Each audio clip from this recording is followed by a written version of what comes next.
अवतार मेहर बाबा की जय. జై బాబా అండి. ప్రార్థనతో మొదలు పెడదాం. Beloved God, help us all to love you more and more and more and more and still at more till we become worthy of union with you, and help us all to hold fast to Baba's Daman till the very end.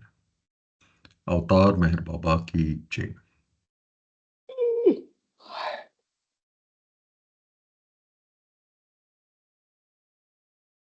జై బాబా అండి. Last time మనం గోపాలకృష్ణ గారు పూర్తయిపోయినాయి అనుకుంటున్నాను.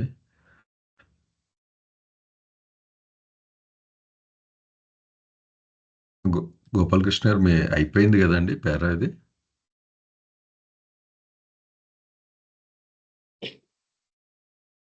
Okay. ఇక్కడ రఘుపతి గారు చదవాలండి ఇక్కడి నుంచి. జై బాబా సార్ రఘుపతిజీ.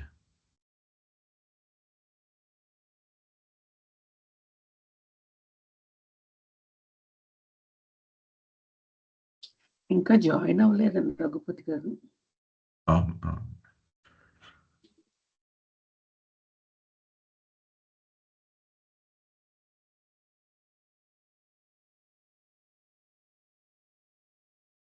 ఓకే.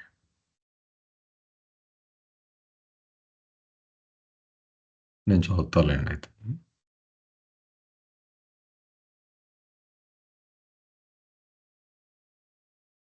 మనం స్టేట్ 2లో ఆ స్థితి గురించి మనం చదువుకుంటున్నామండి. All this that is latent in the infinitude could only have the scope of manifestation in state 2 of God, which may be said to differ from state 1 only in this respect of having this infinite scope of manifestation of all that is infinitely and most finitely latent as the nothing in the infinitude of God as the everything. ఇక్కడ ఏం చెప్తున్నారంటే all అంటే ఈ అనంత తత్వంలో అంతర్లీనంగా దాగి ఉన్నది ఏదైతే ఉందో అది మేనిఫెస్ట్ అవ్వడానికి కేవలం స్టేట్ 2లోనే అది మేనిఫెస్ట్ అయి బయటకు రావడానికి అవకాశం ఉంది. Which may be set to differ from state 1 only in this aspect. ఆ ఒక్కటే స్టేట్ 1కి స్టేట్ 2కి ఉన్న భేదం. అంటే రివర్స్లో చూస్తే ఆ స్టేట్ 1లో అది మేనిఫెస్టేస్ అయ్యే అవకాశమే లేదు. అయితే అది మన స్టేట్ 1 అను.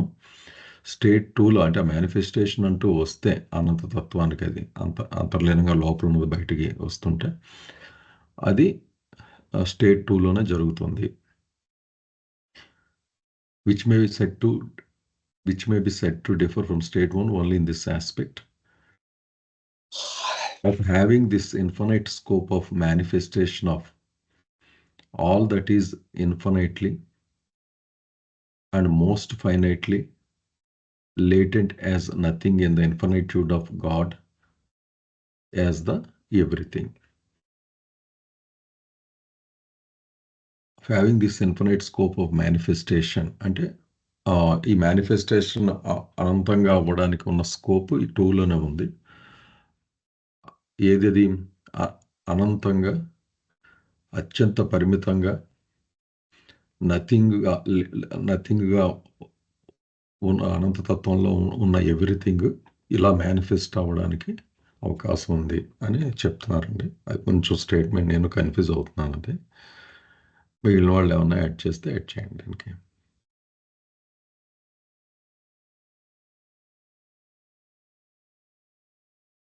దాసు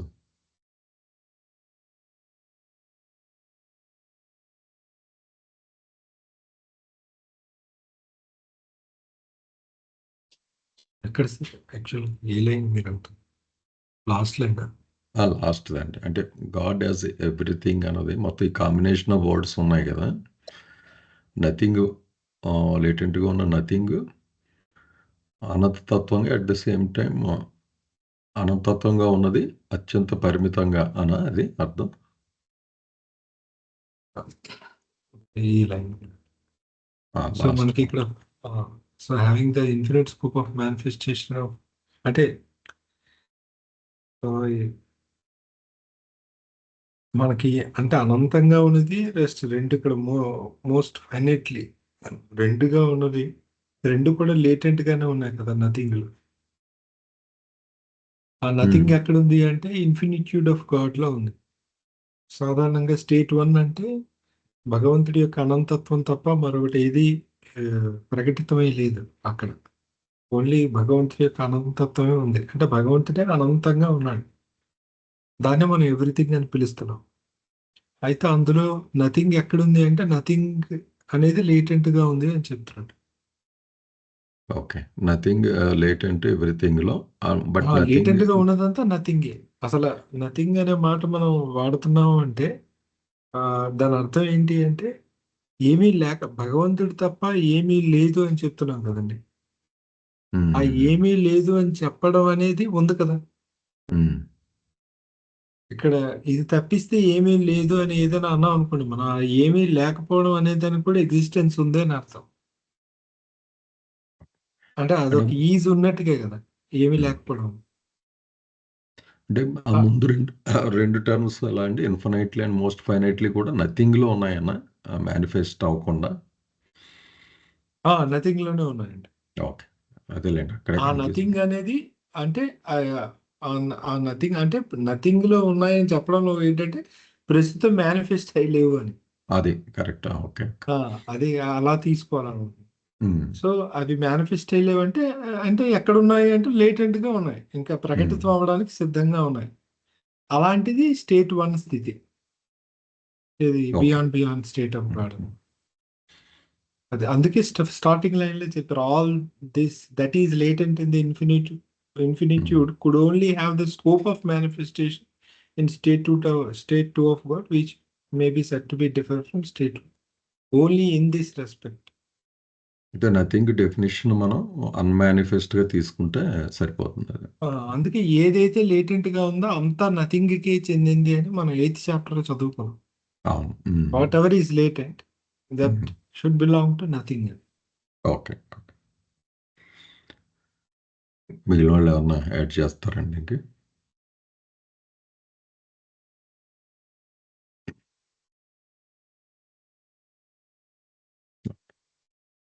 సార్ మీరు సమప్ చేయండి సార్.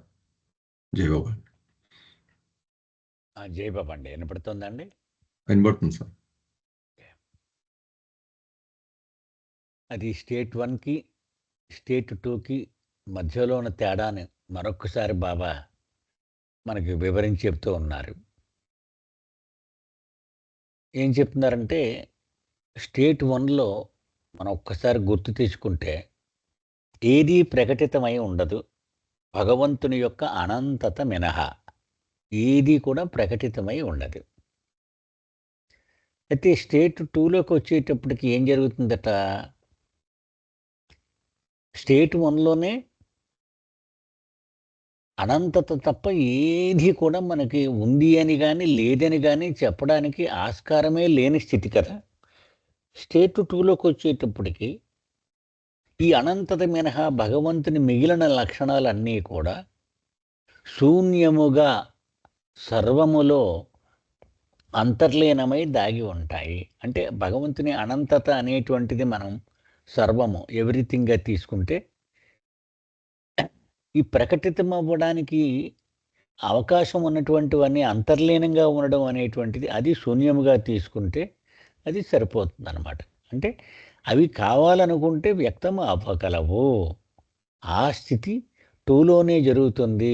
1లో ఇవి ప్రకటితం అవ్వడం కానీ ప్రకటితం అవ్వకుండా ఉండడం కానీ ఇవేవి సాధ్యము కాదు. ఈ అవకాశం ఏర్పడగానే స్టేట్ 2 అయిపోతుంది అని చెప్తున్నారు. ఈ ఒక్కటే స్టేట్ 1కి 2కి తేడా.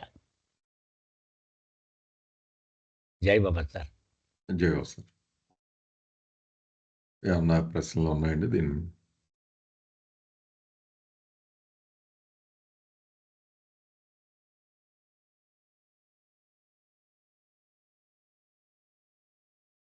ఓకే, నెక్స్ట్ దానికి next para.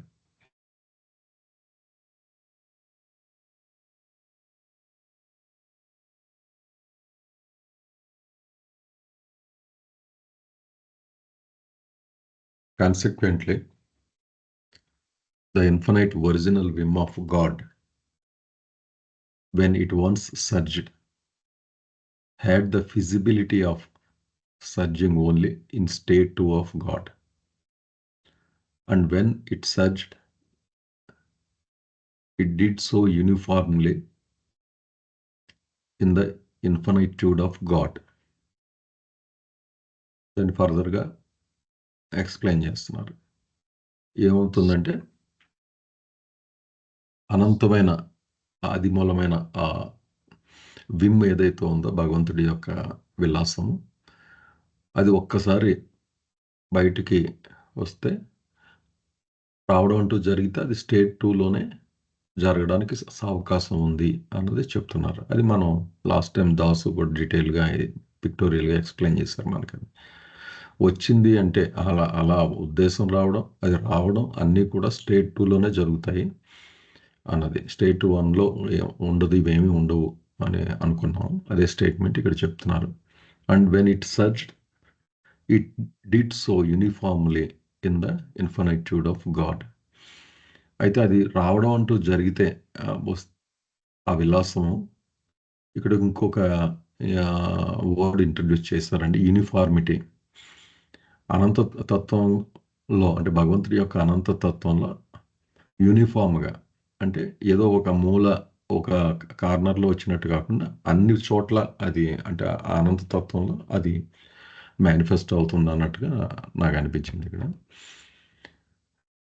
But the whim surged, the insurge of this whim could never be experienced by God in his infinitely most independent beyond state 1. అయితే నిజానికి ఈ విలాసం ఉద్భవించినప్పుడు అది ఆ విలాసం ఆ భగవంతుడి మొదటి స్థితి అయిన పరాత్పర పరబ్రహ్మ స్థితి బియాండ్ స్టేట్, అంటే స్టేట్ 1 అని మనం చదువుకున్నాం, అందులో అనుభవింపబడదు. Never be experienced by God in is infinitely most independent beyond state 1 God.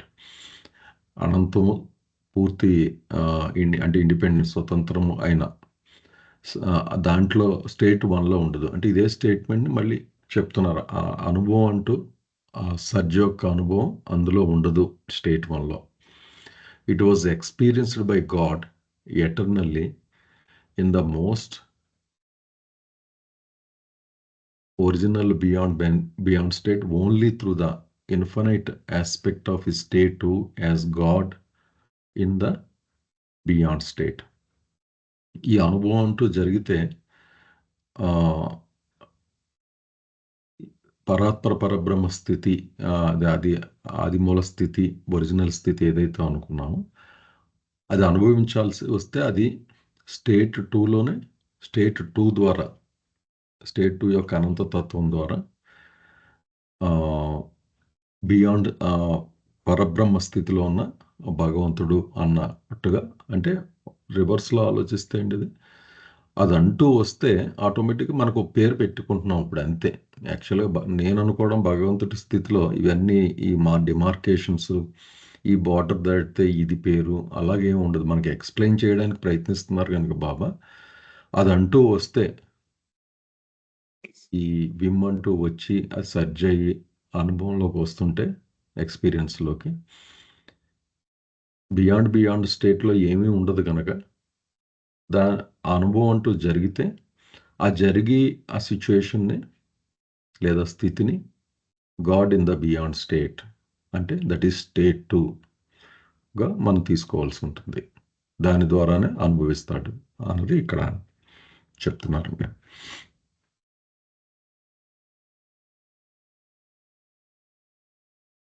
Das మీరు యాడ్ చేయండి ఏమన్నా ఉంటే ఇందులో.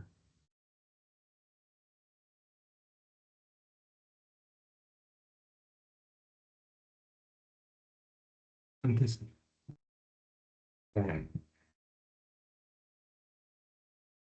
నా వైపు నుండి యాడ్ చేయండి.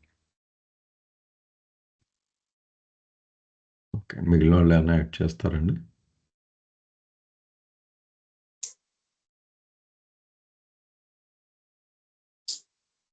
జయబాబు సార్, నాగేష్ గారు.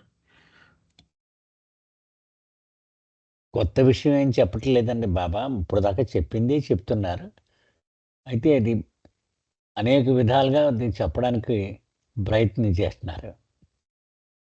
బాబా ఏమంటున్నారు, ఈ అనంతమైనటువంటి ఆదిమూల విలాసము, భగవంతుని విలాసం ఏదైతే ఉందో ఇది మొట్టమొదటి స్థితి అయినటువంటి పరాత్పర పరబ్రహ్మ స్థితిలో ప్రకటితం అవ్వడం సాధ్యము కాదు.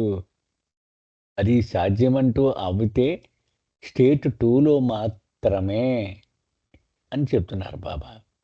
అయితే అది ఒకసారి ప్రకటితం అవ్వడం మొదలుపెట్టిన తర్వాత మొత్తము భగవంతుని అనంతత అంతా ఏకరీతిగా సాగింది. ఒక చోట ఎక్కువ, ఒక చోట తక్కువ, ఒక చోట ఆగిపోవడం, ఒక చోట అవ్వడం, ఇలా కాదు. మొత్తం అంతా యూనిఫార్మ్గా జరిగింది. అది ఇంపార్టెంట్. అంచేత ఇంకా బాబా ఏమంటున్నారు, ఈ విలాసము ఉద్భవించినప్పుడు అది రెండవ స్థితి అని మనం అర్థం చేసుకోవాలంటే, మొదటి స్థితిలో ఇది అనుభవం రావడానికి అవకాశం ఉండదు, రెండవ స్థితిలోనే దీనికి అవకాశం ఉంటుంది అని చెప్తున్నారు బాబా. దానిని ఏమన్నారంటే పరమాత్మ స్థితిలో ఉన్నటువంటి భగవంతుడు, అది రెండవ స్థితి. Yes sir. జై Baba. Jayababu sir.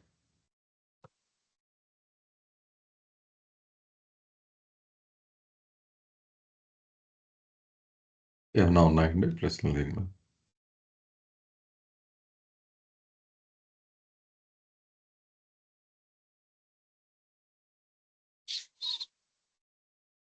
Okay,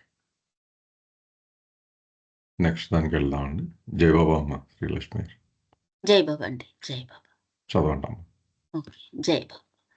Hence, the infinite in search of the infinite original whim and its consequent infinite repercussions are in reality affected in the state of God in the beyond state. అంటే ఈ విధంగా అనంతమైన ఆయనకు ఆదిమూల విలాసం అనంతంగా ఉప్పొంగటం, అది పరిమితంగా కాదు, అనంతంగా ఉప్పొంగటం జరగటం, దాని పర్యవసానంగా జరిగే ఈ అనంతమైన పరిణామాలు ఇవన్నీ కూడా ఆయన పరమాత్మ స్థితిలో ఉన్న భగవంతునిలో సంభవించాయి.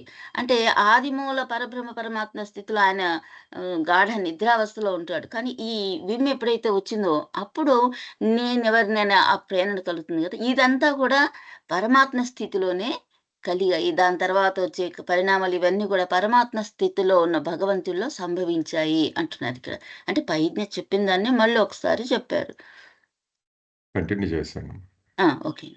At the instant when the infinite original whim surged and God had the infinite original urge to know as who am I, the infinite uniformity of the infinite in search of the whim spontaneously made manifest both the latent infinite consciousness and the latent infinite unconsciousness of God simultaneously in the original beyond state of God, who is nevertheless eternally in the most original beyond state. ఇదంతా ఒకటే sentence లో చెప్పారు, చాలా పెద్ద sentence. దాన్ని చిన్న చిన్న మాటల్లో చెప్పుకుందాం అండి.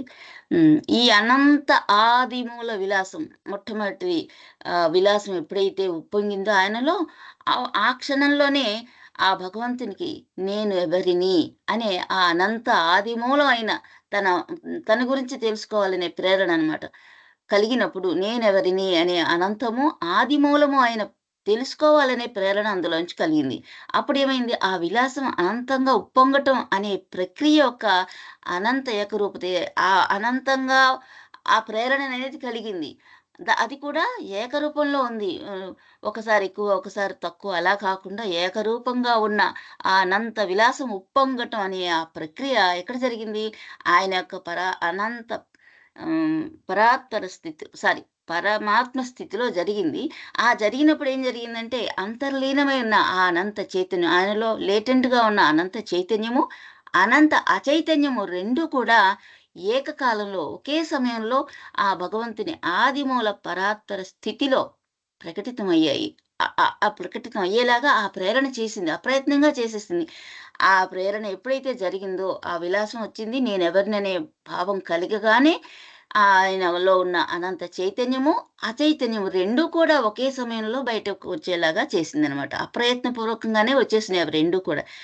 అలా జరిగినప్పటికీ కూడా who is nevertheless eternally in the most original beyond beyond state. ఆ స్టేట్‌లో నుంచి ఆయన ఈ యొక్క అనంత ఆదిమూల పరాత్పర స్థితిలోనే ఆయన కొనసాగుతూ ఉన్నట్ట. అంటే పరమాత్మ స్థితిలో ఉన్నప్పుడు ఇది జరిగినా కానీ ఆయన అలా నిద్రావస్థలో ఉన్న స్థితిలోనే ఉన్నారు అన్నట్టుగా చెప్తున్నారు.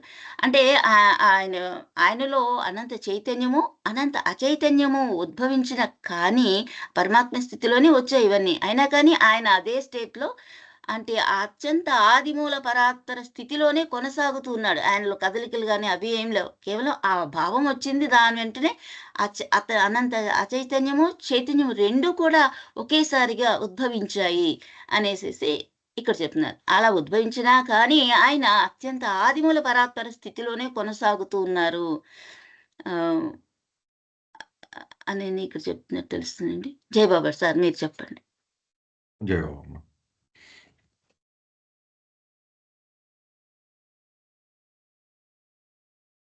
మిగిలిన వాళ్ళు ఏమైనా యాడ్ చేస్తారండి?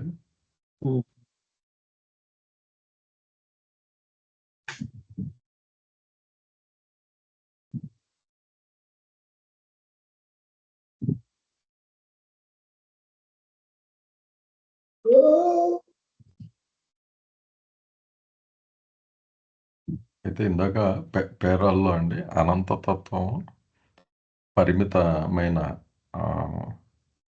ఫైనైట్నెస్ అన్నారు కదా, అవి 2 లింక్ చేశారు అనుకుంటా ఇక్కడ. ఇన్ఫినైట్ కాన్షియస్నెస్, ఇన్ఫినైట్ అన్కాన్షియస్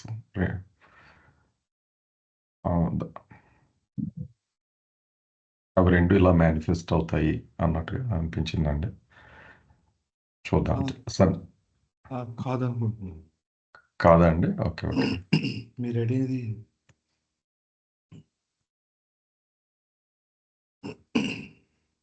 ఇలా అనుకోవచ్చా అండి? మోస్ట్ ఫైనైట్లీ, ఇన్ఫినైట్లీ ఇది కదా అవి కాదా? ఇక్కడ ఇన్ఫినిట్లీ లేటెంట్, మోస్ట్ ఫైనైట్లీ లేటెంట్ నేను అనుకోడు, అంత తెలియదు. వరల్డ్స్, స్పియర్స్ అండ్ బాడీస్ అని నేను అంటే ఇన్ఫినిట్ షాడోస్ అని పేరు వీటికి, వరల్డ్స్ ఆర్ స్పియర్స్ అనుకుంటా. ఈ ఫైనైట్ అంటే బాడీస్. మనకి మ్యాక్రోకాస్మ్, మైక్రోకాస్మ్ 2 ఆస్పెక్ట్స్ ఉంటాయి కదా. అంటే బాడీస్ ఉంటే gross body, subtle body, mental body, gross body, subtle body. ఇది డిఫరెంట్ థింగ్ అని ఓకే. సారీ. ఇంకా కొంచెం పైకి ఆ ముందు పేర కూడా ఉంది, సమప్ చేయాలి. ఇలాగ అనిపించింది. ఇప్పుడు భగవంతుడు ఈ ఇన్ఫినిట్ విమ్ వచ్చింది సెకండ్ స్టేట్ లోనే అంటున్నాం, కరెక్టే అండి. కానీ ఆయన ఉంటుంది మాత్రం బియాండ్ స్టేట్ లోనే అన్నట్టుగా ఇక్కడ అర్థమవుతుంది. అవునా సార్? ఈ విమ్ వచ్చింది సెకండ్ స్టేట్ లోనే, కానీ భగవంతుడు ఉంటుంది ఫస్ట్ స్టేట్ లోనే అన్నట్లుగా అర్థం అనిపిస్తుంది. అది కరెక్టా? తెలియలేదు సార్. భగవంతుడు ఉండడం ఏంటంటే అంటే who is nevertheless eternally in the most original beyond state అన్నారు కదా.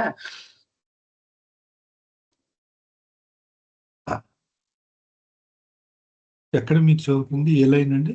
Last line. యా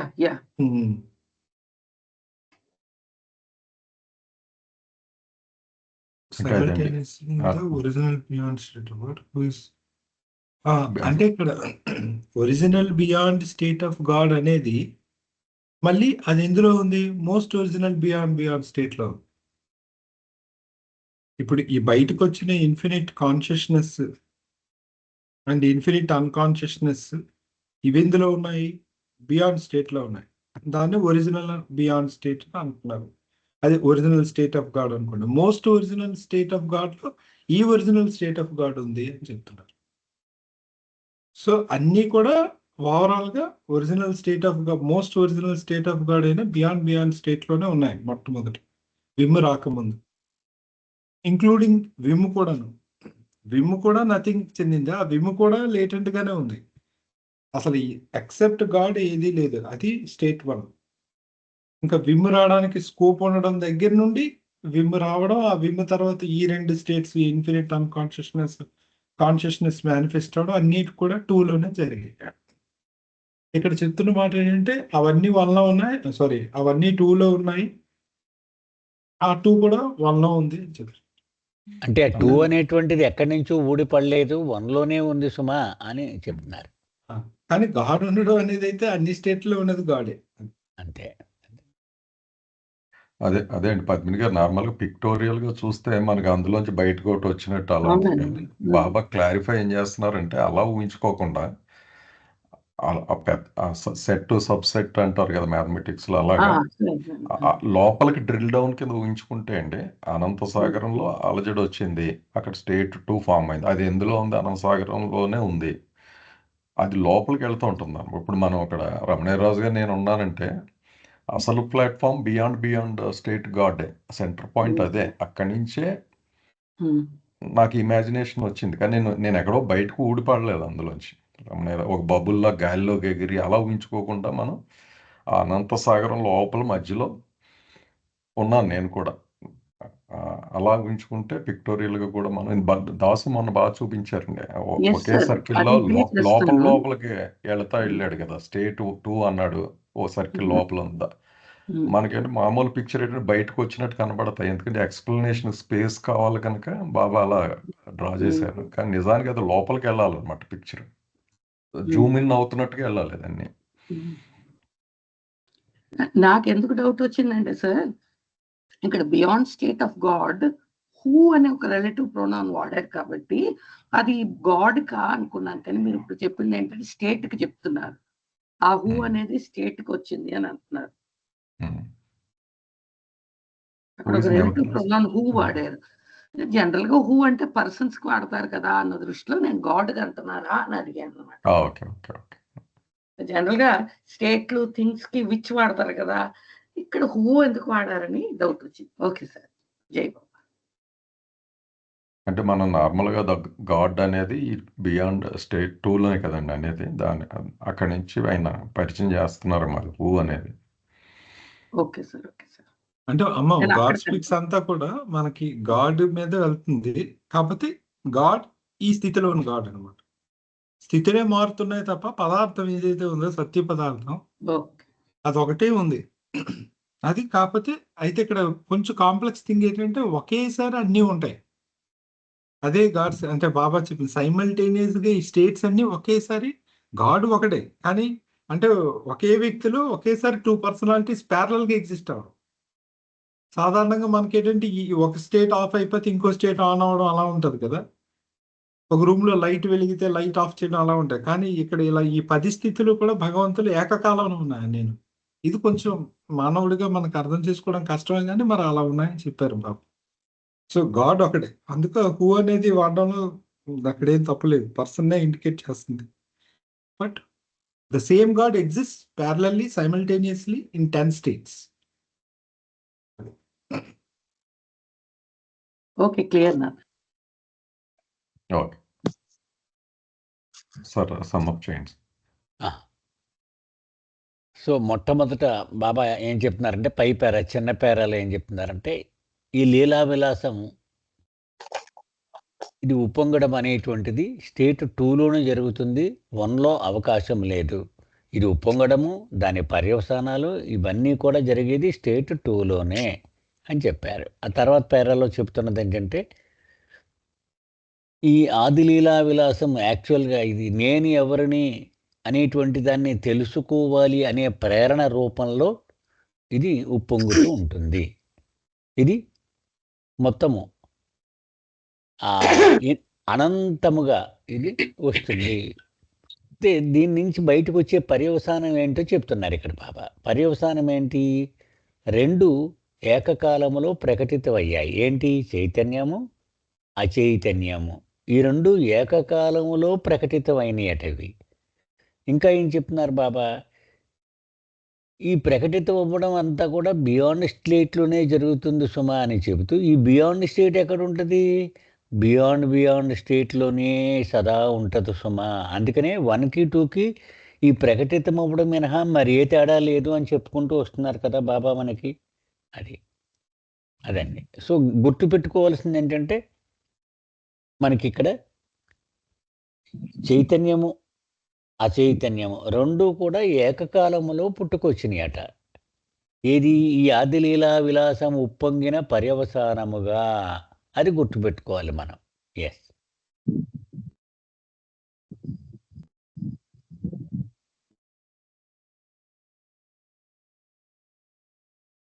కంటిన్యూ చేద్దామండి.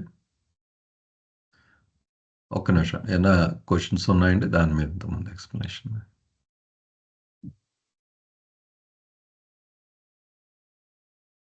అయితే షిరీన్ ఏదో ప్రశ్న వేసినట్టున్నారండి. Does the simultaneity of these aspects suggest that time itself is born only in this interplay? అంటే కాలం అనేది ఏకకాలం అన్న మాట వాడాం కదా, ఏకకాలంలో పుడతాయి అన్నది. సో ఆ మూమెంట్లోనే ఈ కాలం అనేది పుట్టిందా అన్నది షిరీన్ ప్రశ్న సార్. అదే కాలం అనేది వచ్చినప్పుడు పుట్టిందండి. ఒక 6 ఆస్పెక్ట్స్ అనేవి వచ్చిన తర్వాత జరిగాయి. అంటే ముఖ్యంగా క్రియేషన్, వచ్చిన తర్వాత క్రియేషన్ వచ్చిన తర్వాతే కాలం అనేది వచ్చింది. కాకపోతే మనం మనుషులుగా మాట్లాడేటప్పుడు బాబా ప్రతిసారి చెప్తారు తర్వాత ఎక్స్ప్లెనేషన్లో కూడా, ఇప్పుడు ఈ రావడం, తర్వాత ఈ స్టేట్స్ ఫామ్ అవ్వడం, ఇవన్నీ కూడా సైమిల్టేనియస్ గానే జరిగిపోయాయంట. అంటే events happening of this event, all these events కూడా సైమిల్టేనియస్ గానే జరిగాయి.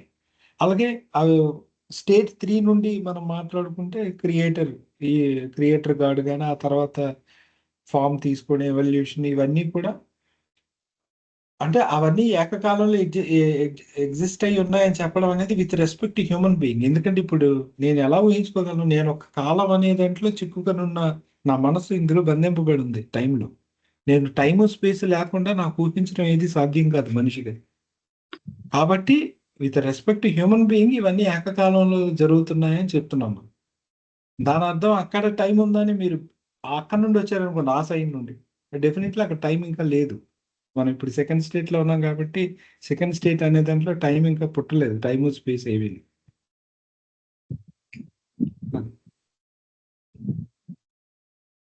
అదేలేండి, కొంచెం డైజెస్ట్ చేసుకోవడం డిఫికల్ట్ అది టైమ్లెస్నెస్ అన్నది. అంటే మీరు ఇందాక అన్న స్టేట్మెంట్కి ఏకకాలంలో భగవంతుడు అన్ని స్థితుల్లో ఉంటాడు అన్నది, అది ఎటర్నల్ అన్నది పదంతో జోడించి చూసుకోవాలి, అంతే కదా? ఇటర్నల్ కదా, మన ఆస్పెక్ట్ నుండి చెప్తున్నా. అంటే మన స్టాండ్ పాయింట్ నుండి చూస్తే అంటే ఇప్పుడు సపోజ్ ఎవల్యూషన్ అంటే ఇప్పుడు ఇంకా కొంచెం డైల్యూట్ చేసి మాట్లాడుకుంటే ఎవల్యూషన్ లో ఉన్న సోల్స్ ఉన్నాయి కదండి, రీఇన్కార్నేషన్ లో ఉన్న సోల్స్ ఉన్నాయి, ఇన్వల్యూషన్ లో ఉన్న సోల్స్ ఉన్నాయి. ఆల్రెడీ 7th ప్లేన్కి వెళ్ళిపోయిన స్టేట్ 2Bలో రియలైజ్డ్ సోల్స్ ఉన్నాయి. ఇంకా కొత్త సోల్స్ కూడా 2Aలో క్రియేషన్లోకి ఎంటర్ అవుతూనే ఉన్నాయి కదా. అలాగే ఇవన్నిటిని సృష్టిస్తున్న స్టేట్ 3 కూడా ఉంది, ఈశ్వర స్థితి.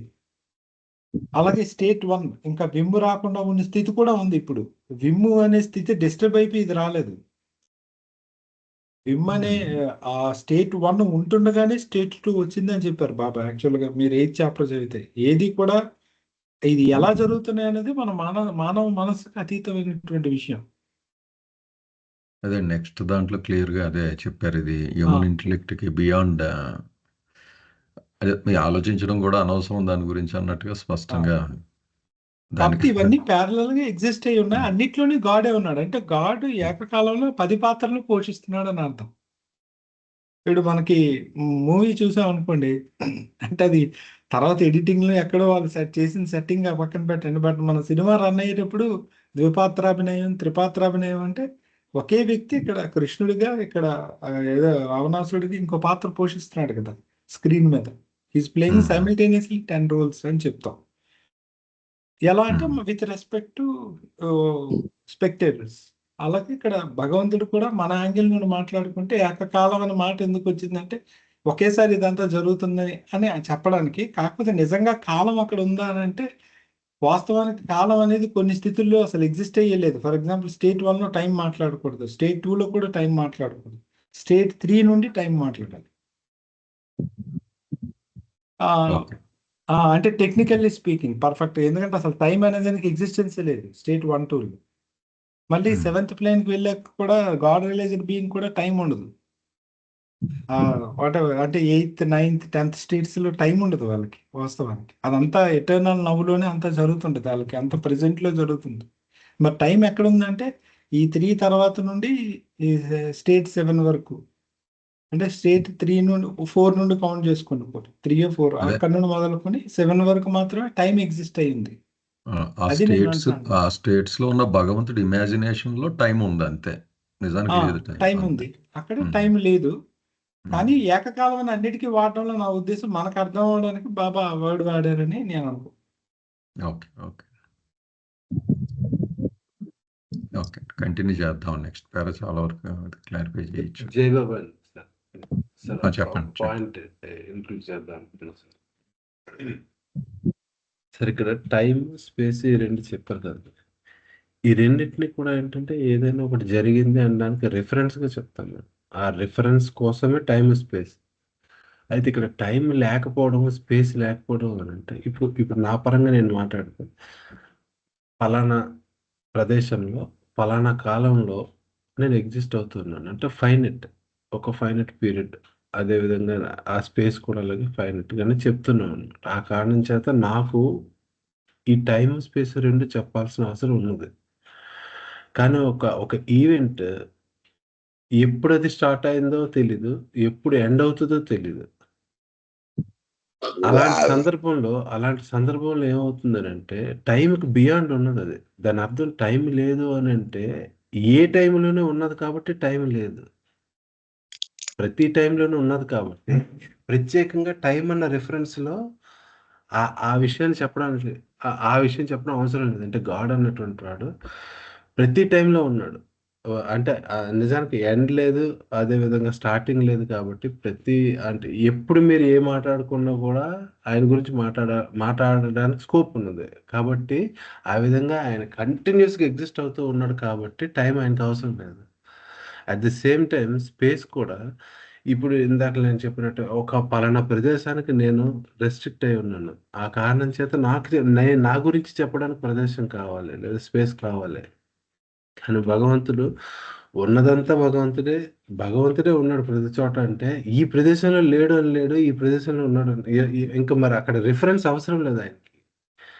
ఆ సెన్స్లో టైం, స్పేస్ లేదు అన్నటువంటి విధంగా ఆ 3వ స్టేట్ ముందర వరకు చెప్పారేమో. 3వ స్టేట్ నుంచి ఏంటంటే ఈ ఫైనెట్నెస్ అన్నటువంటిది ఇంట్రడ్యూస్ అయింది కాబట్టి, అక్కడ నుంచి క్రియేషన్ స్టార్ట్ అయింది కాబట్టి, అక్కడ ఉన్నటువంటి థింగ్స్ అన్ని కూడా మళ్ళీ ఫైనెట్ ఆస్పెక్ట్లో ఉన్నాయి కాబట్టి టైం, స్పేస్ చెప్తున్నారు. మళ్ళీ రియలైజ్డ్ సోల్స్ వరకు వచ్చేటప్పటికి మళ్ళీ ఒరిజినల్ స్టేట్కి పోతుంది. అక్కడ మరి టైం ఎగ్జిస్ట్ అవ్వకపోవడానికి రీజన్ అదనమాట. టైం ఎగ్జిస్ట్ కాకపోవడం అంటే మేబీ ఇది అనుకుంటున్నాను. టైం, స్పేస్ ఎగ్జిస్ట్ కాకపోవడం అంటే లేవని కాదు, బట్ అవసరం లేదని అక్కడ. అదే మీరు చెప్పింది గోపాలకృష్ణ. సడన్ గా ఇప్పుడు నేను ఉన్న స్థితిలో ఫ్రీజ్ అయిపోయింది అనుకోండి క్రియేషన్ అంతానే. నేను ఏజ్ అవ్వట్లేదు, నా చుట్టూ ఉన్న వాళ్ళు కూడా ఎవరు ఏజ్ అవ్వట్లేదు. ఎలా ఉంది స్నాప్ షాట్లో అలా ఉండిపోయింది. సన్ ఎక్కడ ఉందో అక్కడే ఉండిపోయింది, మార్పు లేదు. అప్పుడు దేంతో కొలుస్తాను నేను టైం? ఇంకేం ఉండదు కదా. టైం అన్నది అసలు దేంతో పోల్చి చెప్పగలుగుతాను మార్పు లేని చోట? అదే కదా మీరు అంటుంది. ఇంకా అక్కడ లేదు కనుక శాశ్వతంగా ఉండేదానికి టైం చెప్పలేదు. అయితే క్రియేట్ అంటేనే సృష్టింపబడింది అని అర్థం కదా. So the moment creation happened, ఆటోమేటిక్గా మీకు టైం అనేది స్టార్ట్ అవుతుంది. అంటే అది ఇంకా మీరు క్రియేట్ చేయబడుతుంది కాబట్టి. అలాగే పరిమితమైంది అయితే స్పేస్లో చెప్పచ్చు. ఇన్ఫినిట్ దానికి అసలు మీరు స్పేస్లో చెప్పలేరు ఏదని. గాడ్ అనేది ఎగ్జిస్టెన్స్ ఇన్ఫినిట్ ఎటర్నల్ ఎగ్జిస్టెన్స్ కాబట్టి ఇంకా అతనికి మీరు స్పేస్లో పెట్టలేరు. క్రియేషన్ ఎంత కాదన్నా ఇదేమి ఇన్ఫినిట్ కాదు. అంటే ఇన్ఫినిట్ అనే వర్డ్ వాడుతుంటారు కానీ బాబా దగ్గర చెప్పారు ఇది ఎడ్ ఇన్ఫినిటమ్ అనే వర్డ్ కూడా 8th చాప్టర్లో వాడారు. ఎడ్ ఇన్ఫినిటమ్ వేరు, ఇన్ఫినిట్ వేరు. ఇన్ఫినిట్ అంటే నిజంగా అది అనంతం. ఎడ్ ఇన్ఫినిటమ్ అంటే మనకు మ్యాథమెటిక్స్లో వస్తుంది. అంటే ఇది అనంతంగా విస్తరించుకుంటూ పోయింది అని చెప్పడంలో. అంటే ఒక రకంగా నువ్వు దానికి హద్దులు నిర్ణయించలేనంత పెద్దదిగా ఉంది అంటే అది అలా వెళ్ళిపోతూ ఉంది. నీ హ్యూమన్ మైండ్కి క్యాప్చర్ చేయలేనిది, పరిధిలో లేదు. కానీ రియాలిటీతో పోలిస్తే అగైన్ స్టిల్ ఇట్స్ లిమిటెడ్. ఆ సెన్స్లో రాజుగారు ఒక మాట వాడారండి, లక్ష్మణ్. వినపడుతుంది కదండి? వినపడుతుంది సార్. గాడ్ అలోన్ ఒక మాట ఉంది కదా, except God all else is ever changing, God is never changing అని ఒక స్టేట్మెంట్ ఉంది బాబారి. మనం భగవంతుని 3 స్థితుల గురించి చెప్పుకున్నాం. ఒకటి గాఢ నిద్రావస్థ, 3 పూర్తి మెలకువ స్థితి, మధ్యలో స్వప్నావస్థ. సో మొట్టమొదటి స్థితిలో ఆయన గాడ్ ఒక్కడే ఉన్నాడు. చిట్ట చివరి స్థితిలో గాడ్ ఒక్కడే ఉన్నాడు. ఆ 2 చోట్ల టైం పని లేదు, అసలు ప్లేస్ పని లేదు. 2వ స్థితిలో కలలోకి రాగానే చేంజ్ అయిపోతూ ఉన్నాడు స్థితులన్నీ. అక్కడ టైం ప్లేస్ అవసరం వచ్చాయి. సో చేంజ్ అనేటువంటిది బహుశా క్రక్స్ ఆఫ్ ది ఇష్యూ అని అనుకుంటున్నాను నేనండి. అదే కదా. సో ఆ స్వప్నావస్థ, ఆ చేంజ్ అనేటువంటి దానిలోకి మొదలవగానే టైమ్ స్పేస్ మొదలైపోయినాయి. అదే నేను ఇందాక అన్నది భగవంతుడి ఇమాజినేషన్లోనే. అదండి, కరెక్ట్ కరెక్ట్ అండి. అది అందుకే బాబాయ్ ఉంటారు, అసలు మ్యాథమెటిక్స్ లేదట భగవంతుల్లో, ఉన్నది ఒక్కడే, వన్నే. ఆ నెంబర్స్ ఎప్పుడు స్టార్ట్ అయినాయి అంటే ఆ స్వప్నావస్థలోకి వెళ్ళగానే స్టార్ట్ అయినాయి. ఈ మ్యాథమెటిక్స్ మొత్తం అన్నీ వచ్చాయి. అసలు ఉన్నది వన్నే. Yes sir. ఒకసారి ఇది కూడా చదువుతామండి. నెక్స్ట్ పేరు కొంచెం పెద్దది. కంటిన్యూ చేయండి అమ్మా. మీదే కదమ్మా శ్రీలక్ష్మి? అవునండి. Okay. This spontaneous manifestation of the latent infinite consciousness and infinite unconsciousness simultaneously is beyond the grasp of human intellect to understand and digest. అంటే ఈ విధంగా లోపల అంతర్లీనంగా ఉన్న అనంత చైతన్యము, అనంత అచైతన్యము కూడా ఒకే సమయంలో అనుకోకుండా ప్రయత్నపూర్వకంగా కూడా కాదు, అప్రయత్నపూర్వకంగా ప్రకటీకరణ అయిపోయింది అనే ఆ పరిధిలో అలా అనుకోవటం అనేది మానవ మనస్సు అది అంగీకరించలేదన్నమాట. అది అర్థం చేసుకోలేదు, గ్రహించటానికి అతీతమైన విషయం అనమాట. ఏకకాలంలో చైతన్యము అచైతన్యము ఎలా ఉద్భవిస్తాయా అని అనిపిస్తుంది మనకి. అదనమాట. అది మానవ మేధస్సుకి అది గ్రహించే శక్తికి అతీతమైన విషయం అది అంటున్నారు. అంతర్లీనమై ఉన్న ఇవి 2 కూడా, చైతన్యము అచైతన్యం ఒకే సమయంలో బయటకు వచ్చేసాయి అంటే అది మానవ మేధస్సు అది అర్థం చేసుకోలేదు, గ్రహించటానికి కూడా అది అతీతమైన విషయము అంటున్నారు. It is indeed in paradox of reality and is defeats all human understanding. అది నిజానికి ఆ సత్యత్వం యొక్క పరిధిలో ఉన్న విషయం కాబట్టి దానిని అర్థం చేసుకోవటంలో మనిషి ఎంత మేధావైనా సరే అతని అవగాహన శక్తి మొత్తం కూడా ఆ విషయాన్ని అర్థం చేసుకోవటంలో విఫలమైపోతుంది అంటున్నారు. అలాగే how could God gain spontaneously his own infinite consciousness and his infinite unconsciousness simultaneously?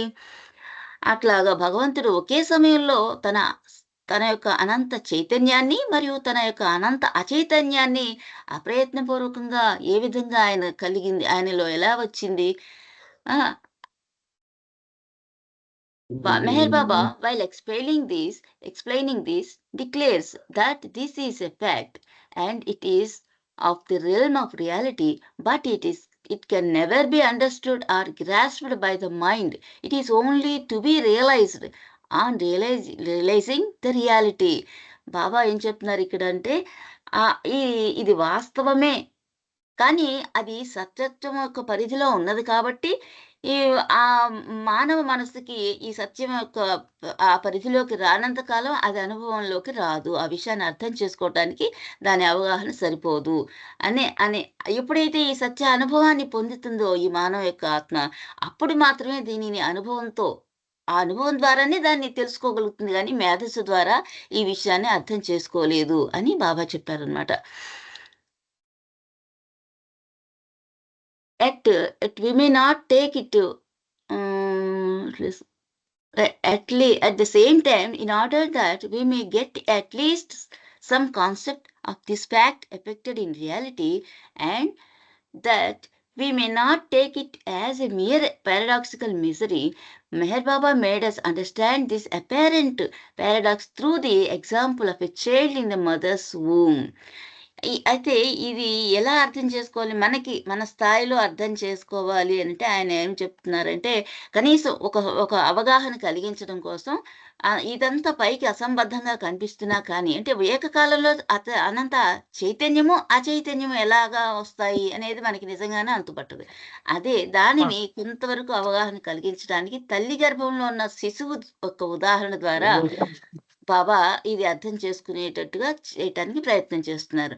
ఆ తల్లి గర్భంలో ఉన్న శిశువు ఆ యొక్క ఉదాహరణని ఇక్కడ చెప్తున్నారు అనమాట. జై బాబా అండి, మీరు యాడ్ చేయండి సార్. జై బాబు.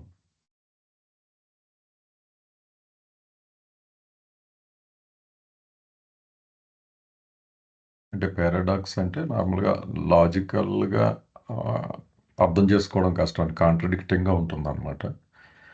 అందుకని హ్యూమన్ మైండ్కి అర్థం కావడం అంటే మనం ఎప్పుడు లాజిక్ తోటే బిల్డ్ చేసుకుంటాం కనుక ఇన్ఫరెన్సెస్ అన్ని ఇక్కడ అది ఫిట్ అవ్వదు మనకి. ఇక్కడ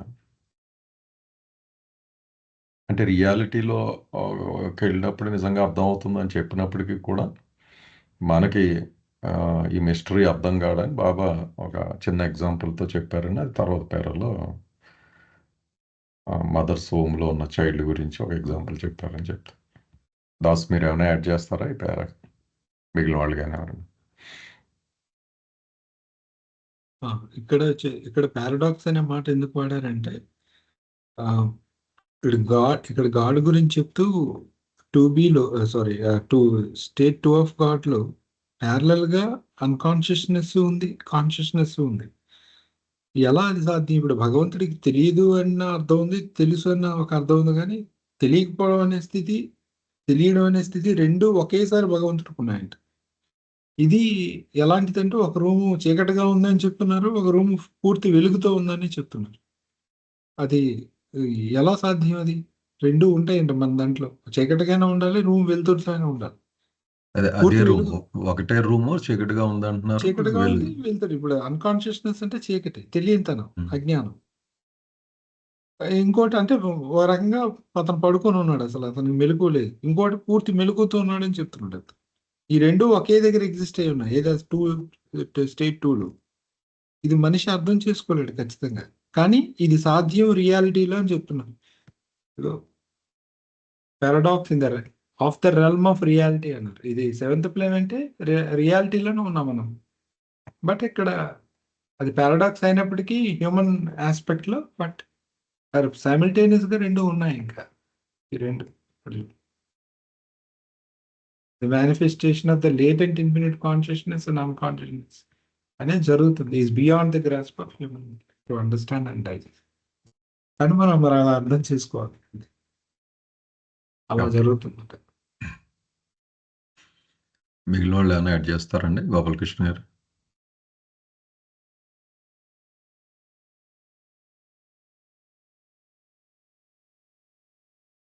సార్ లేదు సార్, సమ్అప్ చేయండి సార్. సార్ ఇప్పుడు సార్ ఎగ్జాంపుల్ చెప్పినటువంటిది అంటే ఆ రూమ్ లోనే వెలుగు చీకటి రెండు ఉన్నట్టు కదా.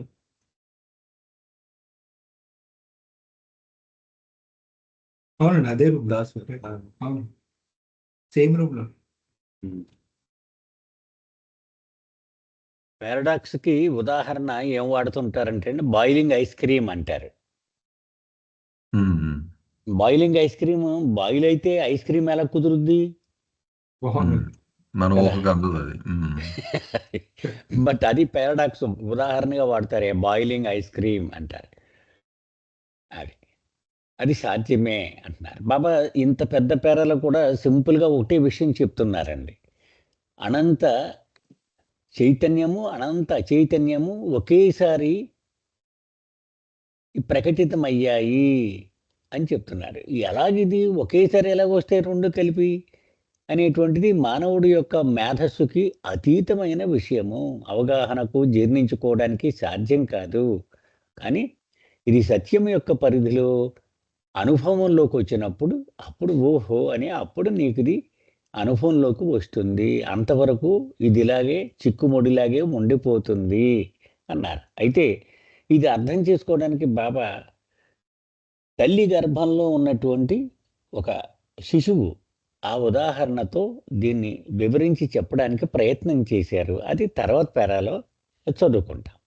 జై బాబా సార్. జై బాబా. ఏమన్నా ప్రశ్నలు ఉన్నాయండి ఇక్కడ దాకా?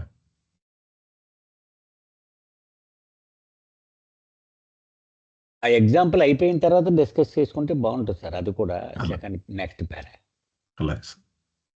జై బాబా అండి పద్మిని గారు. జై బాబా అండి. Voice clear clear. When the mother conceives, the child is under development in the mother's womb. And as soon as the development reaches a stage when, along with other developments, the eyes of the child are fully molded, the child gains the faculties of seeing and not seeing simultaneously. ఇది ఒక పెద్ద sentence కాబట్టి కొంచెం ముక్కలుగా చేసుకుంటే ఏమైనా అర్థం అవుతుందేమో అని ఇందాక చెప్తున్నారు కదండి. మనకి ఆ అసంబద్ధంగా ఉన్న విషయం, పారాడాక్స్ గా ఉన్న విషయాన్ని మన ఫైనైట్ మనసుకి అర్థం అవ్వడానికి బాబా ఈ తల్లి గర్భంలో బిడ్డ పెరుగుతున్న దాని గురించి చెప్పారు చూడండి. దాన్ని ఎక్స్ప్లెయిన్ చేస్తూ ఇక్కడ ఏమన్నారు, when the mother conceives the child is under development in the mothers womb. అంటే తల్లి గర్భం దాల్చింది అన్నామంటే ఆ బిడ్డ తల్లి గర్భంలో పెరుగుతూ ఉంటుంది అని అక్కడ అర్థం.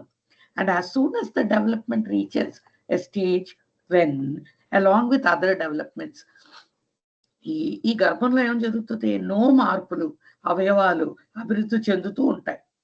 దీంతో పాటే ఆ పెరుగుదల ఒక దశ చేరుకున్న వెంటనే అనమాట అండి. అంటే అది జస్ట్ ఒక స్టేజ్ లో అలా ఉండిపోతుంది కదండి. అలా మార్పులు చెందుతూ ఉంటాయి, అభివృద్ధి చెందుతూ ఉంటాయి. అలా ఈ మార్పులన్నీ ఆ పెరుగుదలంతా ఒక దశకు చేరుకున్న వెంటనే the eyes of the child or fully moulded. ఆ దశకు చేరుకున్నాక ఏమవుతుంది, ఆ బిడ్డకు కళ్ళు పూర్తిగా రూపొందుతాయి. అంటే ఒక స్టేజ్కి వచ్చాక the child gains the faculties of seeing and not seeing simultaneously. ఆ చేరుకున్న తర్వాత ఏమవుతుంది, ఆ బిడ్డకి కళ్ళు రూపొందాయి అన్నాం. రూపొందాక అప్పుడు ఆ బిడ్డ చూడడం మరియు చూడకపోవడం అనే రెండు సామర్థ్యాలను ఏకకాలంలో పొందుతుంది. చూసారా ఇక్కడ చెప్తున్నారు, ఆ కళ్ళు డెవలప్ అయ్యాయి, ఆ కళ్ళతో చూడడం అనేది ఒక ఆస్పెక్ట్, చూడకపోవడం అనేది ఒక ఆస్పెక్ట్. అవి రెండు ఆ కళ్ళు ఏకకాలంలో పొందుతున్నాయి. Irrespective of whether the child after birth sees or does not see, the very fact that the eyes have been molded in the womb of his mother gives to the child the dual aspect of his own eyes. ఇక్కడ ఏం చెప్తున్నారు, irrespective, అది కూడా కొంచెం పెద్ద sentence చిన్న చేద్దామండి. Irrespective of whether the child after birth sees or does not see, పుట్టిన తర్వాత ఆ బిడ్డ చూసినా చూడకపోయినా అనే విషయంతో సంబంధం లేకుండా, the very fact that the eyes have been molded in the womb of his mother gives to the child the dual aspect of his own eyes. మనం అది చూడగలదా, అది చూస్తుందా, చూడకపోతుందా అనే విషయం సంబంధం లేకుండా బిడ్డ తల్లి గర్భంలోనే కళ్ళు రూపొందుతాయి అనే వాస్తవమే కదా. అది ఆ కళ్ళు బిడ్డ తల్లి గర్భంలో ఉండగానే జరిగాయి కదా. ఈ వాస్తవమే ఆ బిడ్డకి ఏం చేస్తుంది, చూడడం మరియు చూడకపోవడం అనే ద్వంద్వ అంశాన్ని ఇస్తుంది. అంటే ఈ వాస్తవమే తల్లి గర్భంలోనే బిడ్డకు కళ్ళు రూపొందినప్పుడే దానికి చూడడం, చూడకపోవడం అనే 2 ఫ్యాకల్టీస్ ఒకేసారి వచ్చాయి అని. ఆ ద్వంద్వ అంశం అక్కడే ఏర్పడింది అని చెప్తున్నారు. 1 second. In the eyes, as soon as they are developed, the faculties of seeing and not seeing are simultaneously contained. ఆ బిడ్డలో ఎప్పుడైతే కళ్ళు రూపొందాయో అప్పుడే ఆ కళ్ళలో చూడడం మరియు చూడకపోవడం అనే 2 అంశాలు ఇమిడి ఉన్నాయి. కళ్ళు ఏర్పడడమే దాంతో ఇన్బిల్ట్ లాగా అనమాట అండి. చూసే ఫ్యాకల్టీ, చూడకపోవడం అనే అంటే చూడగలిగే ఫ్యాకల్టీ, చూడలేకపోవడం అనే ఫ్యాకల్టీ 2 కూడా ఇన్బిల్ట్ ఇమిడి ఉన్నాయి. When the child opens his eyes, he will see, and when he closes his eyes, he will not see. ఇది సింపుల్ గా ఉంది. ఆ బిడ్డ కళ్ళు తెరిచినప్పుడు చూస్తాడు, ఆ బిడ్డ కళ్ళు మూసుకున్నప్పుడు చూడడు. అది అంటే సింప్లిఫై చేయడానికి బాబా ఇలా మనకు చెప్తూ ఉన్నారు. But the fact still holds good that no sooner were the eyes developed than there was contained in them the dual faculty of seeing and not seeing simultaneously. కానీ ఇక్కడ మనం ఒక విషయాన్ని గమనించాలి. ఏంటంటే బాబా చెప్తున్నారు, బిడ్డకు కళ్ళు అభివృద్ధి చెందిన క్షణం నుండే చూడడం మరియు చూడకపోవడం అనే ద్వంద్వ సామర్థ్యం ఏకకాలంలో ఆ కళ్ళులో ఇమిడి ఉన్నాయన్నమాట. దానికి ఇన్బిల్ట్ అనమాట అండి. ఆ ఫ్యాకల్టీస్ ఎప్పుడైతే కళ్ళు ఫుల్గా డెవలప్ అయ్యాయో, అంటే కళ్ళు రూపొందాయో, ఆ ఫ్యాకల్టీస్ 2 దాంట్లో ఉన్నాయి అనే ఇమిడి ఉన్నాయి. అంటే మనం చెప్తున్న ఈ ఫ్యాక్టే అనేది ఎప్పటికీ వాస్తవం అనమాట. అది దాంట్లోనే ఆ 2 ఫ్యాకల్టీస్ ఇమిడి ఉన్నాయి అనేది వాస్తవం అని చెప్తున్నారు. ఇది గమనించాలి అని బాబా క్లియర్ గా చెప్పారు అనమాట అండి. ఆ కళ్ళు ఏర్పడగానే ఆ క్షణంలోనే చూడకపోవడం, చూడడం 2 ఫ్యాకల్టీస్ ఇమిడి ఉన్నాయి అనేది మాత్రం వాస్తవం అని చెప్తున్నారు. అది ఎంత పారాడాక్స్ గా ఉన్నప్పటికీ కూడా ఇది ఆ ఎగ్జాంపుల్ యాక్చువల్ జరిగే విషయానికి చైతన్యము అచైతన్యము 2 ఒకేసారి ప్రకటితం అయ్యాయని చెప్పడానికి బాబా ఈ ఎగ్జాంపుల్ మన పరిమిత మనసుకు అర్థమయ్యేలా చెప్తున్నారని నాకు అనిపించింది. జై బాబా. జై బాబా. ఏమైనా ప్రశ్నలు ఉన్నాయండి దీని మీద, సందేహాలు కానీ?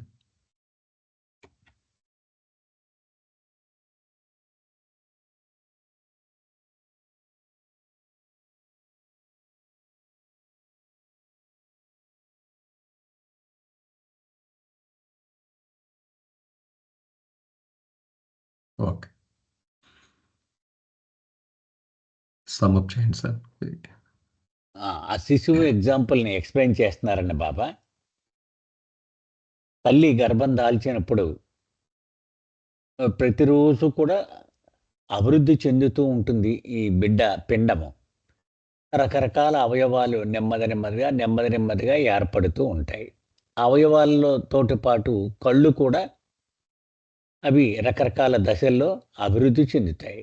అయితే పూర్తిగా అభివృద్ధి చెందిన తర్వాత ఆ కళ్ళు చూడడం అనేటువంటి ఒక సామర్థ్యం వస్తుంది.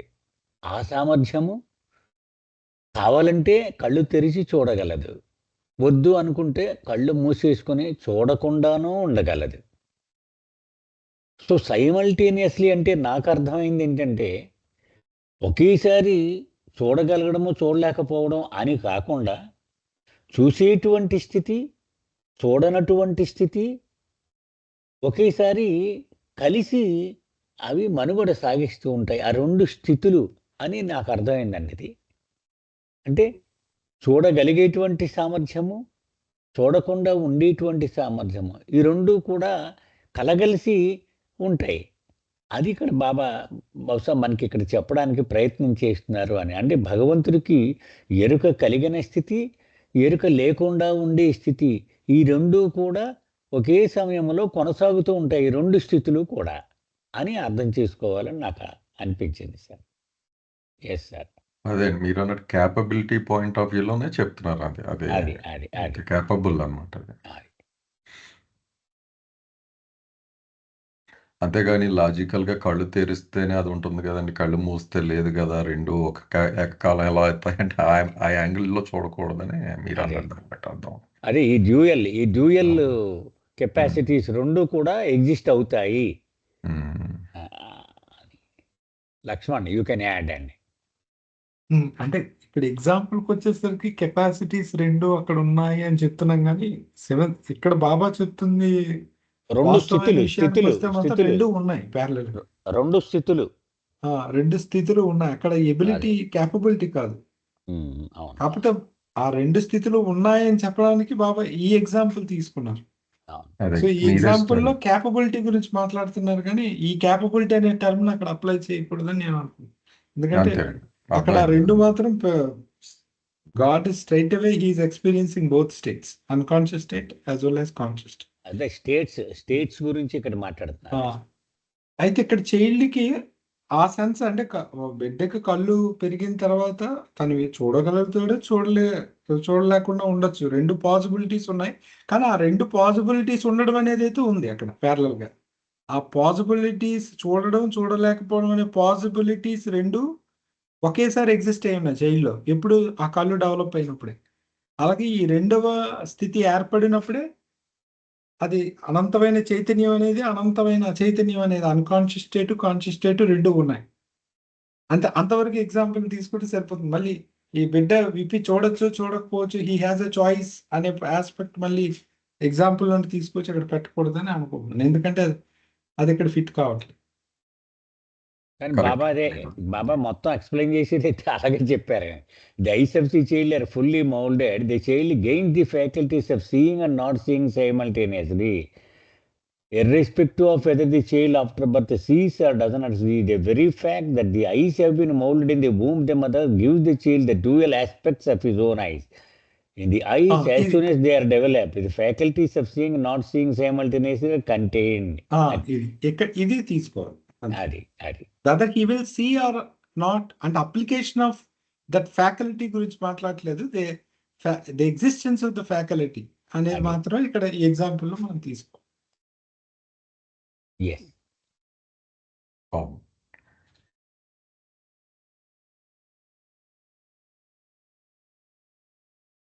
ఏమన్నా ఉన్నాయండి దీని మీద?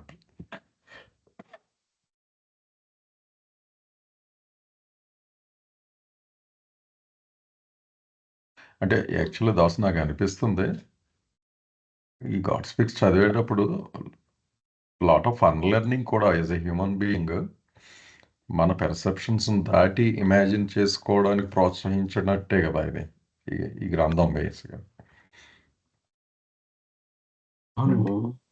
గాడ్ స్పీక్స్ లాస్ట్ లో ఒక వర్డ్ ఉంటుంది, God cannot be explain, he cannot be argued about అని.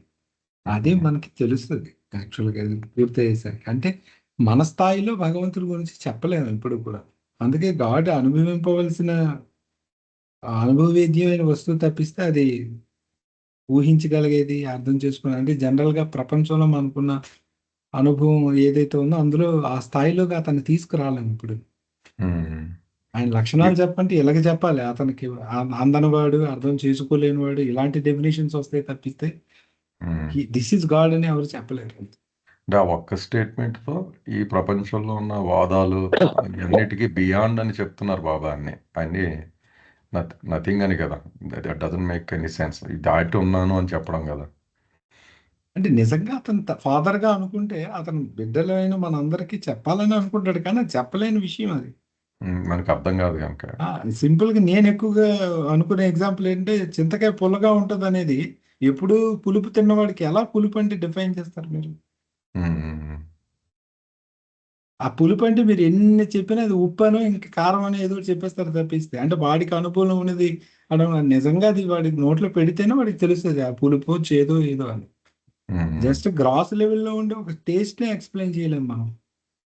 మీకు ఒక ఉదాహరణ ఉందండి లక్ష్మణ్. బాబా ఒకసారి ప్రశ్న వేశారు, what is the goal of all learning అని అడిగారు. ఆయనే సమాధానం ఇచ్చారు, to know that there is nothing to know కదా. To know that there is nothing to know, that is the goal of all learning అన్నారు అని ఒక ఉదాహరణ కూడా చెప్పారు.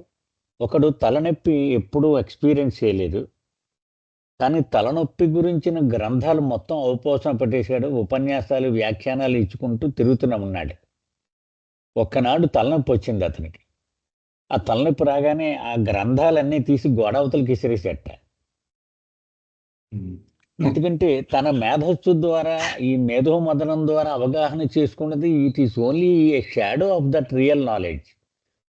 Real knowledge comes only by experience. So ఇది అంతా చెత్త అని పడేసాడు.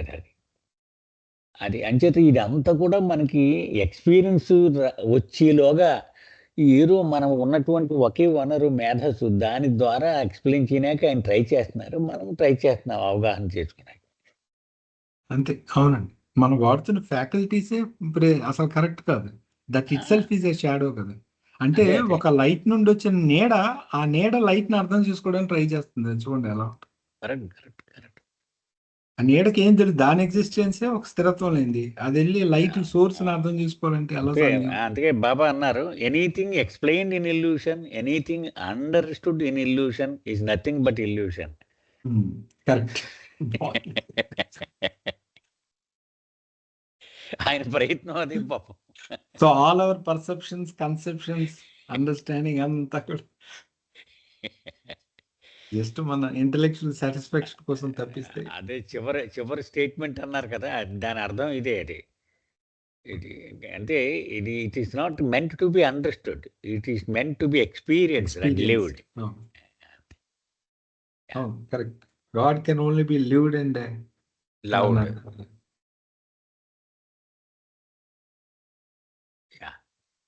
ఓకే.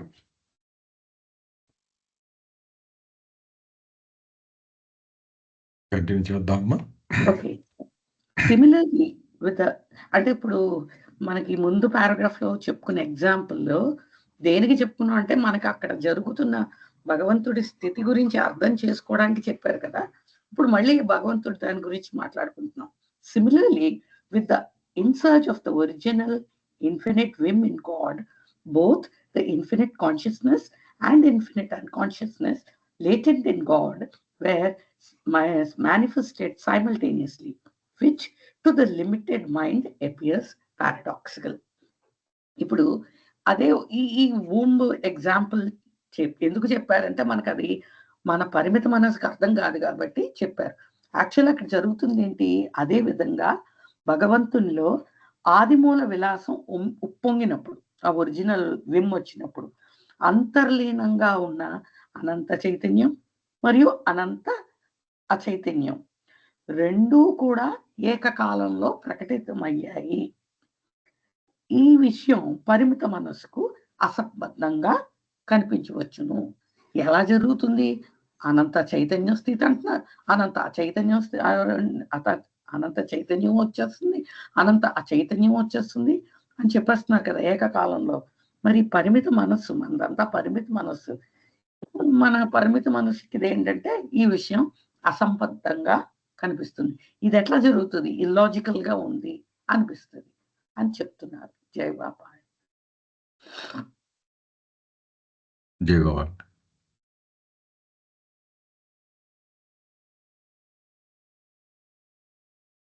సమప్ చేయండి సార్ మీరు.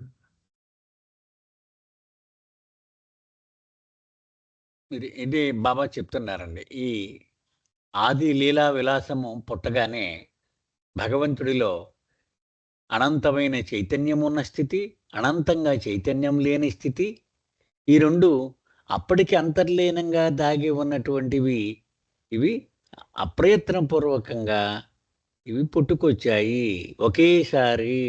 ఇది మానవుడి మనస్సుకి అసంబద్ధము ఎలా కుదురుతుంది అనిపించవచ్చును గాక. Yes sir. జై సార్. అంటే దీనికి కొంచెం closest example imagination point of వ్యూలో మీరు ఇంతకుముందు చెప్పిన ఎగ్జాంపులే అనిపిస్తారు నాకు. అది సోప్ వాటర్ని రఘుపతి గారు చెప్పిన ఎగ్జాంపుల్ అండి అది. అదండి, అది కుదిపితే ఏకకాలంలో వాటర్ ఉంటుంది, పైన బబుల్స్ ఫామ్ అయిపోతాయి. మనం దాన్ని సోప్ వాటరే అంటాం కలిపి అంతానే. కానీ రెండు కింద కనబడుతుంది. అది కింద వాటర్ వేరేగా కనబడితే పైన బుడగలు వేరు. కాలక్రమేణా బుడగలన్నీ మళ్ళీ ఇందులో కలుస్తూ ఉంటాయి. కొత్త బుడగలు ఏర్పడొచ్చు. ఇంకా లోపలికి వెళ్తే అసలు ఫ్రెష్ వాటర్లా కనబడినప్పుడు లోపల లేటెంట్గా సోపు కాంపోనెంట్ ఉంటుంది కనుక అది మేనిఫెస్ట్ అయినప్పుడు సడన్గా ఈ స్టేట్ 2లో 2 కింద ఫామ్ అవుతాయి. ఒకటి అన్కాన్షియస్, ఒకటి కాన్షియస్ అనేది. నాకు ఇంకొక ఎగ్జాంపుల్ కూడా వచ్చిందండి. ఇప్పుడు ఒక కూర మూత పెట్టేసి పొయ్యి మీద పెట్టేస్తామండి. ఓకేనా. ఒక 5 నిమిషాల తర్వాత చూస్తే కొంత ఉడికింది, కొంత ఉడకనివి 2 ఉంటాయి. అవునండి. సో, ఉడకనివి ఉడకడం కోసం మొత్తం తిరగేస్తాం దాన్ని. కదా! సో, అప్పుడు మొత్తం అంతా ఉడికినటువంటి ఆ స్థితి చేరుకోవడానికి మనం ప్రయత్నం చేస్తామనమాట. కదుపుతా ఉంటాం దాన్ని. అలాగా ఇది ఉడకనటువంటి భాగంతోటి మళ్ళీ సెకండ్ కృషి కంటిన్యూ అవుద్దనమాట. ఉడికింది మనకు అక్కర్లేదు. దాని గురించి మనం వర్రీ కాదు. ఉడకనటువంటి భాగాన్ని ఉడికించడానికి నెక్స్ట్ మన ఎఫర్ట్ అంతా కూడా మనది కంటిన్యూ అవుతుంది. అలాగా కూడా నేను అది ఊహించుకున్నాననమాట. అది. ఎందుకంటే ఇప్పుడు చైతన్యం వచ్చేసింది. దానికి మనకి గోల్ రీచ్ అయిపోయింది. చైతన్యం రాలేదు కొంత భాగం. అది చైతన్యం రావాలి కదా! యాహ్! అలా. అదే నెక్స్ట్ పేరాల్లో కూడా అదే చెప్తారండి. అంటే చైతన్యం రానిది చైతన్యం వైపుకి వెళ్ళడం అనేది సహజ లక్షణం అని అందులో ఆటోమేటిక్‌గా అది ఇట్ రైస్. ఓకే. ఏమన్నా ప్రశ్నలు ఉన్నాయండి ఇక్కడి దాకా? మనకి ఇంకొక 9 నిమిషాలు ఉంది.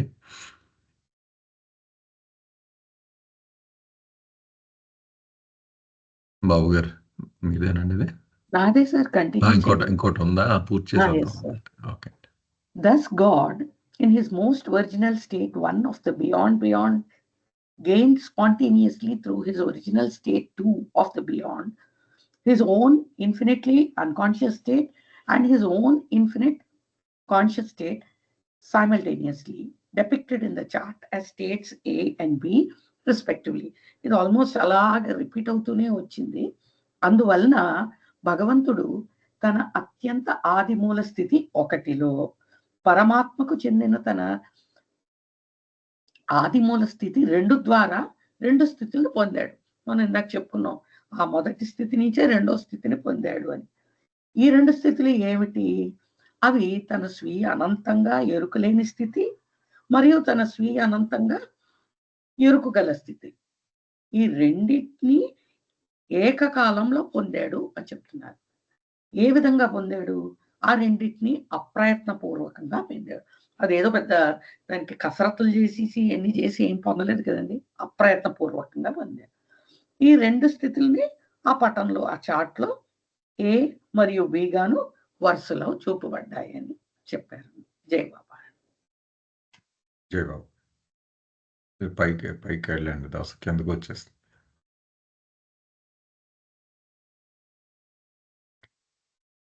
ఏమన్నా ఉన్నాయండి ప్రశ్నలు దీని మీద?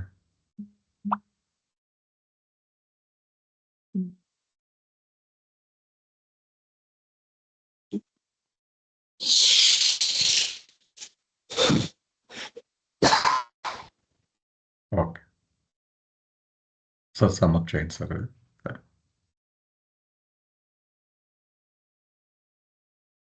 యాక్చువల్‌గా ఇక్కడ బాబా ఏం చెప్తున్నారంటే అండి, ఆ బియాండ్ స్టేట్‌లో బియాండ్ స్టేట్ అనేటువంటిది పుట్టినప్పుడు దాని నుంచి అప్రయత్నపూర్వకంగా అనంత అచైతన్యము, అనంత చైతన్యము ఒకేసారి పుట్టుకొచ్చాయి.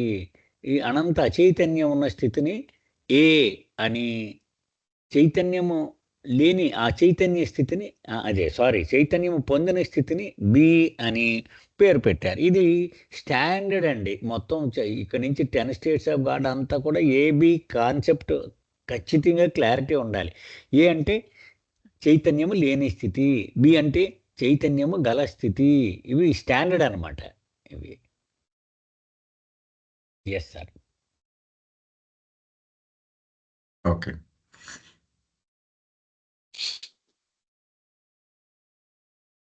ఏమన్నా ఉన్నాయండి ప్రశ్నలు?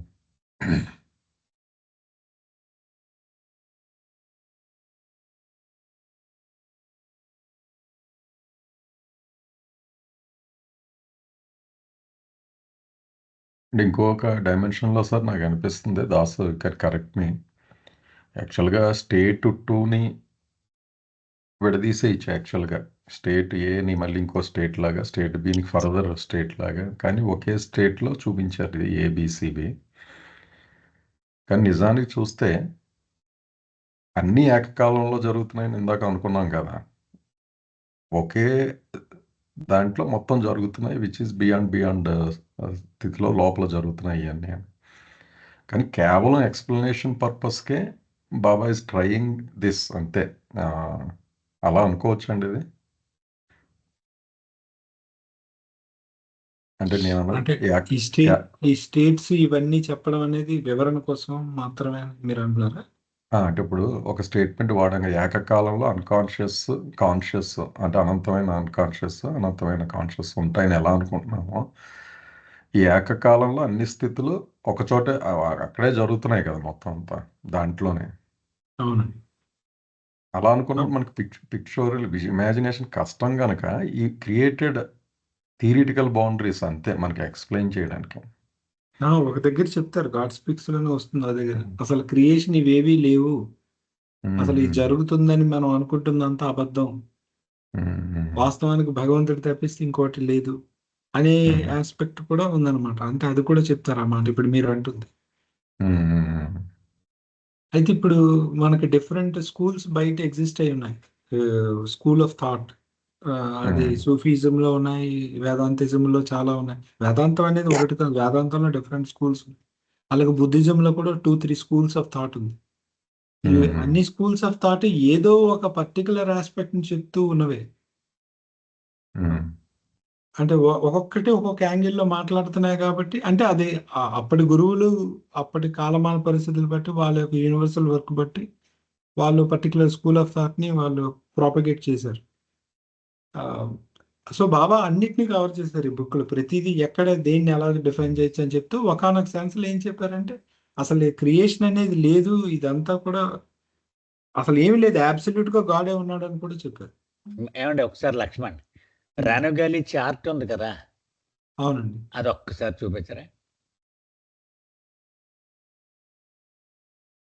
కష్టమా?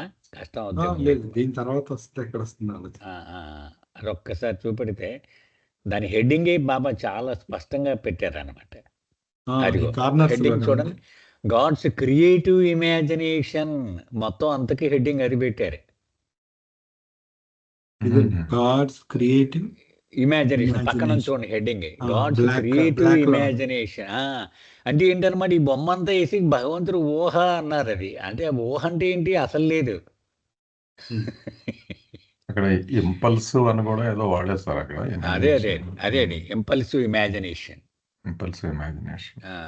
Formless and colourless God's creative and impulsive imagination. Imagination అంటే ఏంటి? The process of creating images, it is imagination కదా. అంటే లేనివి భాస్కర్ రాజు గారు అనేవారు అనమాట, ఎవరో ఈ భూ అమ్మేసామంటున్నారు, డాక్యుమెంట్ చూపెడుతున్నాడు, ఇది నిజమేనంటే అది అటు సృష్టి అండి బాబు, నిజం అనుకున్నారు కనుక అంటాడు. అంటే సృష్టి అంటే ఏంటి అనమాట, లేనిది ఉన్నట్టుగా చూపించేది అనమాట.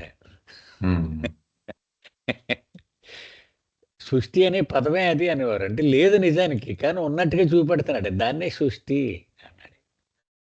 అది ఆ హెడ్డింగ్లోనే బాబా చెప్పారు అన్నమాట, క్రియేటివ్ ఇమాజినేషన్. గాడ్ స్వప్నావస్థలో ఉన్న భగవంతుడి అవస్థలు ఇవన్నీ కూడా. అవునండి, అవును. షిరీన్ ఏదో ప్రశ్న పెట్టారండి. In the earlier para, that is 164, realm of reality అన్నది వాడారు కదా రిఫరెన్స్.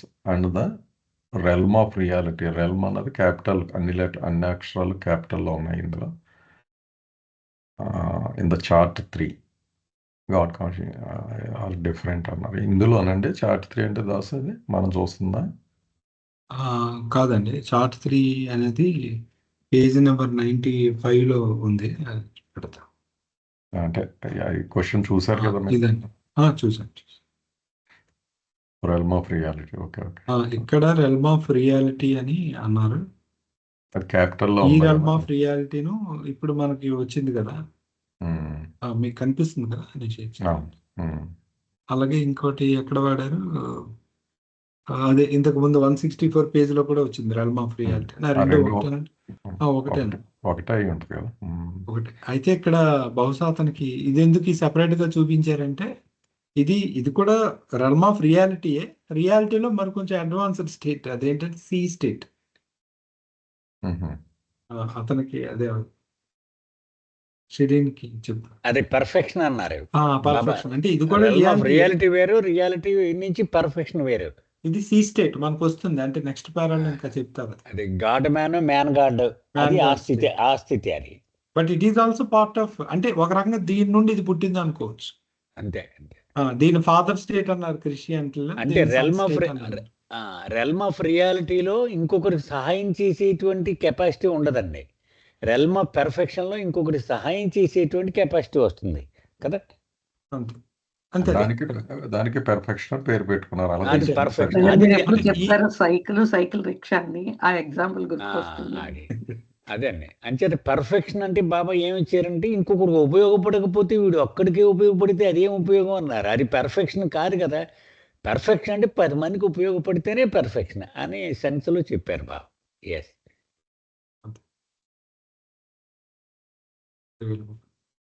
సైన్స్. ఓకే, బాగానే ఉందండి. అదే రెస్పాన్స్ ఇచ్చారు, థ్యాంక్ యూ అని. గాట్ ఇట్ అన్న. టైం కూడా అయిపోయిందండి. ఇక మళ్ళీ రేపు కలుద్దాం. అయితే అవతార్ మెహర్ బాబా కీ జై, అవతార్ మెహర్ బాబా కీ జై, అవతార్ మెహర్ బాబా కీ జై, అవతార్ మెహర్ బాబా కీ జై. జై బాబా సార్, జై బాబా.